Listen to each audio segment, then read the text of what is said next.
Én apukámmal jöttem gyalog, 2 éves voltam akkor, sokat kellett utazni, mászni is kellett a hegyre, meg kiukadt egyszer a felfújható matrac, amin átjöttünk a vízen. Többet éltem az úton, mint Afganisztánban.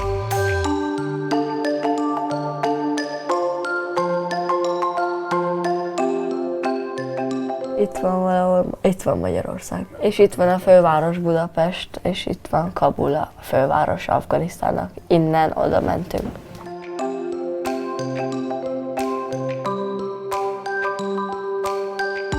Iskola egész nap focizok, hogyha nincs edzésem. A játszótéren gyakorlok, ha vannak srácok, ellenük játszok egyedül egymagam, és ők úgy 5-en vagy 4-en, mert szeretem a kihívásokat.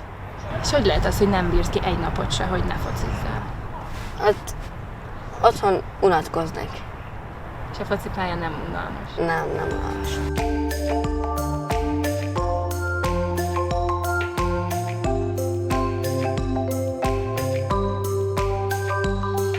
In Afghanistan, they speak 2 types of languages. I mean, I speak a little Dari, and he speaks a lot Pashto. Like, he understands more.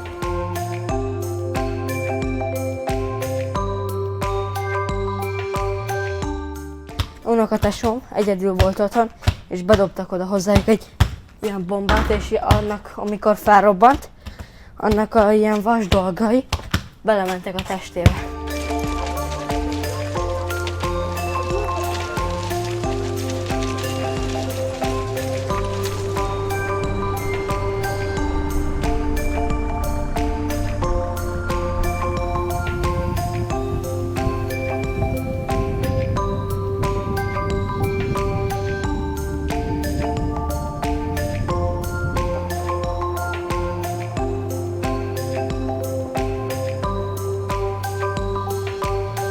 Nekem azt mondták, hogy mikor fogok robbantani.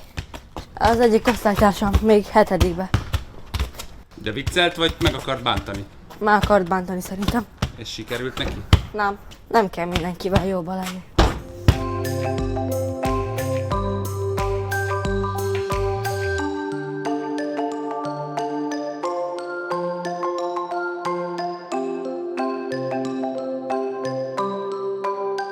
Amit szeretnék.